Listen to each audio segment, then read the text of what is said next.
Hi guys, पिछले lectures में हमने मैट्रिक्स के एडिशन व सब्ट्रैक्शन के बारे में डिटेल चर्चा की थी। आज हम मैट्रिक्स का मल्टीप्लिकेशन देखते हैं।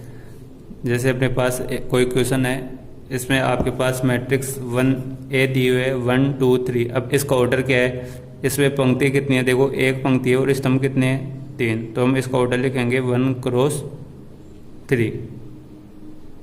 और एक आपके पास मैट्रिक्स B दी हुई है, उसमें देखो पंक्ति कितनी है?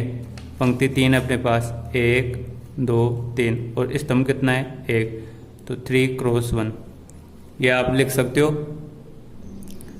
पिछले लेक्चर्स में हमने इसके मैट्रिक्स के गुणा का नियम पढ़े थे। जैसे कोई मैट्रिक्स A और B को गुणा करना है। अब पहले वाले मैट्रिक्स का ऑर्डर देखो, A का ऑर्डर तो क्या है? 1 क्रॉस 3, और B का ऑर्डर क्या है?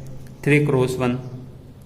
तो इन दोनों में गुणा पॉसिबल है या नहीं? तो ये समान आ रहा है, तो अपना जो भी गुणा आएगा वो किस ऑर्डर में आएगा? 1 गुणा 1। तो अपना ये ऑर्डर हो गया।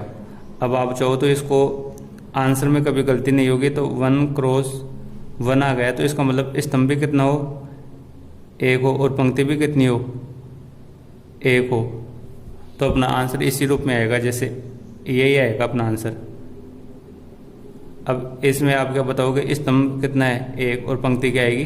1। तो अपना जो भी आंसर आएगा वो किस फॉर्मेट में आएगा? 1 क्रॉस 1, कि एक पंक्ति और एक स्तंभ, ये निर्धारित करेगा। चलो अब इसको गुणा करते हैं। जैसे आपके पास A क्रॉस B पूछा जा रहा है, तो सबसे पहले A की वैल्यू A वाला रखते हैं 1 2 3, और B में 1 2 3। अब इनको मल्टीप्लाई करते हैं। तो मल्टीप्लाई करते समय आपको ध्यान रखना है, जैसे ये तो 1 क्रॉस 3 ऑर्डर का है, और ये है 3 क्रॉस 1। अब गुणा करते समय अपने को क्या ध्यान देना है वो देखो। इसमें ये वाली पंक्ति इस वाले स्तंभ से गुणा होगा, तो 1 को 1 से गुणा करेंगे, तो 1 इंटू 1, 1 इंटू 1, फिर लगाएंगे प्लस का चिन्ह। इस 2 को इस 2 से गुणा करेंगे, तो 2 इंटू 2, प्लस 3 इस 3 से गुणा होगा, तो प्लस 3 इंटू 3। ये आपका ऑर्डर हो गया। अब देखो ये ऑर्डर किस रूप में है? पंक्ति कितनी हुई अपने पास? 1। कितनी पंक्ति हो गई? अब इसको आप ऐड भी कर लोगे, तो आप इसमें लिखोगे 1 2 इंटू 2 4, प्लस 3 इंटू 3 9। आप इन सबको जोड़ लिए तो कितने आ गए आपके पास? ये आ गया। तो अपने को जैसे क्रॉस चेक करने पर मालूम चल गया था कि इसका ऑर्डर क्या होगा, एक ही अवयव आएगा, तो अपना ये आंसर हो गया। एक और एग्जाम्पल लेते हैं। क्वेश्चन नंबर 2 है अपने पास, कोई मैट्रिक्स A इक्वल टू -1 1 1 1 हो, तो A स्क्वायर अपने को फाइंड करना है। अब जैसे A स्क्वायर निकालना हो, तो अपने को ऐसे नहीं है कि डायरेक्ट ही इसका स्क्वायर कर दो -1 का इसका, तो अपने को A स्क्वायर लिखना है। तो A स्क्वायर को हम क्या लिख सकते हैं? A गुणा A। तो A की वैल्यू कितनी है? देखो A मैट्रिक्स -1 1 1 1, वापस A -1 1 1 1, अपने को गुणा करना है। अब देखो ये कितने बाई कितने का ऑर्डर है इसका? इसमें पंक्ति कितनी है? 2, और स्तंभ कितने हैं? 2। तो ये तो आपका ऑर्डर है 2 क्रॉस 2, और इसमें भी कितना है? 2 क्रॉस 2। तो गुणा की शर्त क्या है? इसमें तो स्तंभों की संख्या, इसमें पंक्तियों की संख्या समान हो। अब जो अपना बच गया है वही इसका जो आने वाले मैट्रिक्स का क्या आएगा? ऑर्डर आएगा। तो बचा क्या? 2 क्रॉस 2। तो जो अपना आंसर होगा वो किस मैट्रिक्स में होगा? अब ये कभी भी गलती नहीं होगी। अब अपना आंसर जो भी आएगा वो किस में आएगा? 2 क्रॉस 2 में आएगा। इसका मतलब 2 ही तो पंक्ति और 2 ही स्तंभ।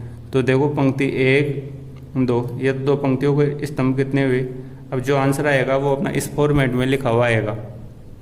चलो अब इसको गुणा करते हैं। तो गुणा करते समय आपको बताया हुआ है, जैसे ये आप इसको क्या लिखोगे? A11 A12 A21 A22। अब इन दोनों को गुणा करते हैं, तो A11 का अर्थ क्या होता है? पहला पंक्ति और पहला स्तंभ, फिर A12 पहली पंक्ति दूसरे स्तंभ से।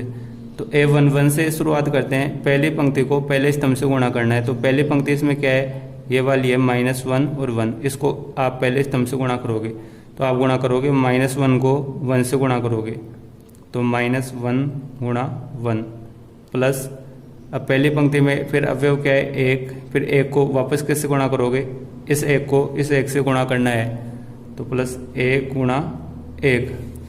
देखो गुणा करते समय अभी तो समझ में आ जाएगा, लेकिन बाद में आप भूल जाओगे, इसलिए ध्यान से देखना है। इसमें A11 इसके अनुसार आप अनुसरण करोगे, कभी मिस्टेक नहीं होगी। अब जैसे A12 है, इसका तात्पर्य है कि पहली पंक्ति को दूसरे स्तंभ से गुणा करना है A12 में। तो पहली पंक्ति तो क्या है अपने पास -1 और 1, स्तंभ क्या है 1 और 1, तो A12 इसका मान फाइंड करते हैं। तो -1 को किससे गुणा करें 1 से, तो -1 गुणा 1, फिर 1 को 1 से गुणा करेंगे, तो प्लस 1 गुणा 1। अब इसी प्रकार A21 है, तो दूसरी पंक्ति और पहला स्तंभ, तो दूसरी पंक्ति में तो यह है और पहले स्तंभ में ये वाली वैल्यू है, तो 1 को -1 से गुणा करेंगे, 1 गुणा -1 प्लस 1 को 1 से गुणा करेंगे, 1 गुणा 1। A22 इसका मतलब है दूसरी पंक्ति दूसरा स्तंभ गुणा होगा, तो दूसरी पंक्ति तो यह है और दूसरा स्तंभ यह है, तो 1 गुणा 1 प्लस 1 गुणा 1, ये अपना गुणा हो गया। -1 इंटू 1 कितना हुआ -1 प्लस 1 इंटू 1 1, -1 को 1 से गुणा किए -1 प्लस 1 इंटू 1 1, ये 1 इंटू -1 -1 और 1 इंटू 1 +1 और 1 इंटू 1 तो आ गया +1 और 1 इंटू 1 +1। अब ये भी आपस में कट के कितना हो गया, देखो ये 0 हो गया, ये भी 0 हो गया और ये 0 और ये 2 हो गया। तो अपना आंसर कितना आया, देखो अपने इसमें संख्या गलत उतार ली थी। जैसे A11 है तो -1 को -1 से गुणा करेंगे, तो यहाँ पे आपके पास क्या आएगा -1 आएगा, -1 इंटू -1, तो यहाँ पे क्या होगा +1, तो 1 और 1 तो कितने हो गए 2। तो अपना आंसर क्या है, देखो आप लिखोगे 2 1 1 2, -1 से 1 कैंसिल हो गया तो 0, -1 और +1 कैंसिल हो गए इसमें भी, तो यहाँ पे क्या आया 0 और 1 और 1 कितना आ गया 2। तो आपका आंसर ये हो गया। अब इसका ऑर्डर भी आप देखो क्या आया 2 क्रॉस 2।